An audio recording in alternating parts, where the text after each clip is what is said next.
The broad path represents a life of self-indulgence. It represents conformity to worldly standards.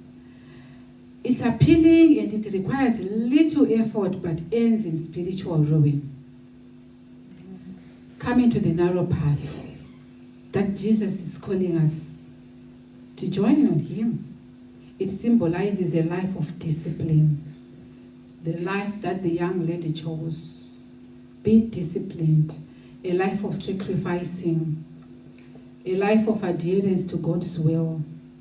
That road is less traveled, very much less traveled, because it demands commitment, so much commitment.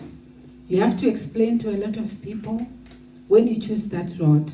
It is just that thing when it's a Sunday today, when you wake up in the morning, it's a lying day, people are lying in today. But you are holding a Bible at 6, 7 in the morning. You are going to church.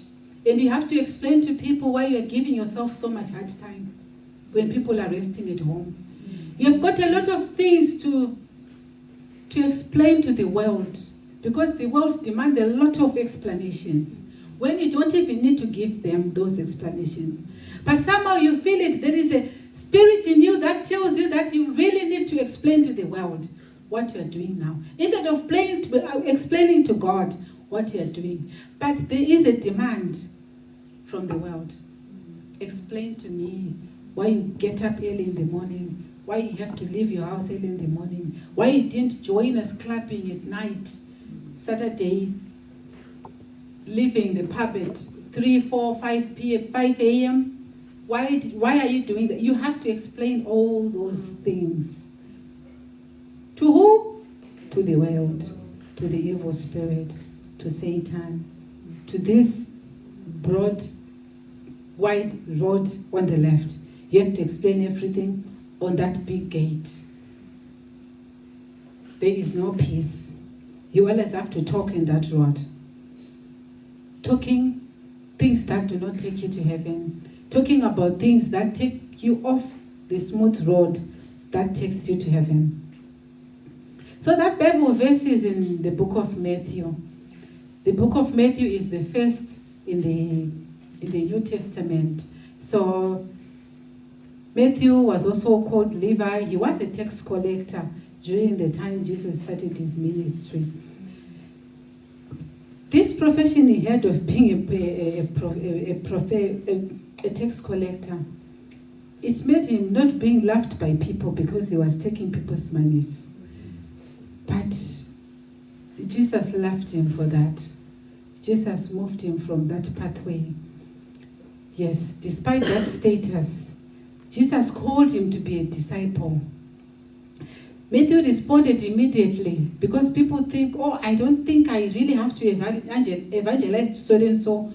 For 20 years, they've been going to the pub, they've been drinking beer, they've been taking drugs, they've been doing that, so I don't need to evangelize to them. But Jesus evangelizes. And Matthew hears this, him being a tax collector, him going against of what God wanted at that time. He hears Jesus and he follows Jesus. Mm-hmm. So, the Gospel of Matthew is the first book of the New Testament.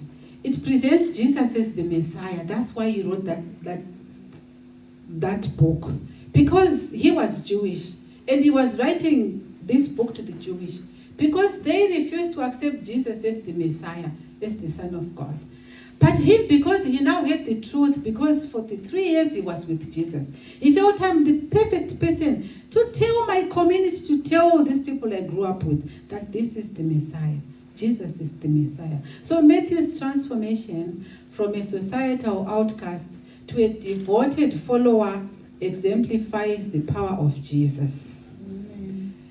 And the essence of choosing the narrow path. Yes, he was in the wider path.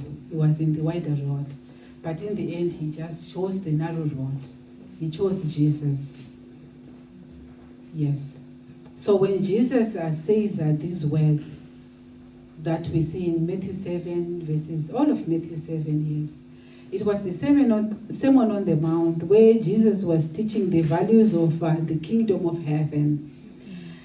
At this point in his ministry, Jesus was addressing a very large crowd, challenging them to live righteously, not merely following religious rituals, because this is what people at that time were doing. They were following all these rules, all these commandments that the Pharisees had put down. The Pharisees were teachers of that religion that they were following at that time. So they had so many rules, so many laws. So instead of listening to Jesus, listening to what God was saying through them, they were just following what was written down by their elders. So Jesus has come, he's calling them that come and live righteously.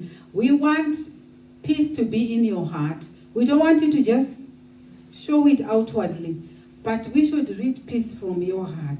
This was what Jesus was saying. So the imagery of the gates and paths, they serve to illustrate the consequences of our choices. Where is my heart of praying? It's in my heart. It's not just outside, where I have to tell people that I'm holding the Bible, I'm going to church, but we should see it from your lifestyle, that you show from your heart.